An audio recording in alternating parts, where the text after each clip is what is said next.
Hi friends, ఈరోజు మేము fried rice చేయబోతున్నాము.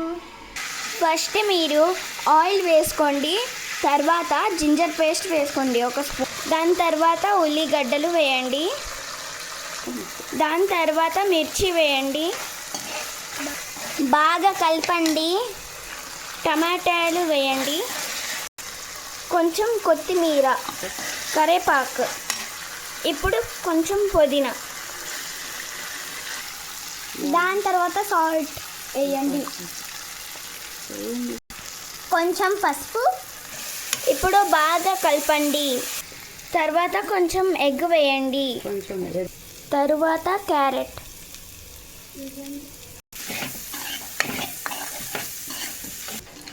ఆయిల్ వేసుకొని కలపండి.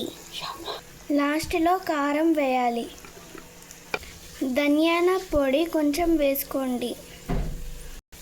బాయిల్డ్ ఎగ్ సన్నగా కట్ చేసుకొని వేసేయండి.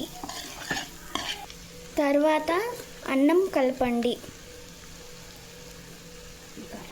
ఫ్రైడ్ రైస్ రెడీ అయిన ఫ్రైడ్ రైస్.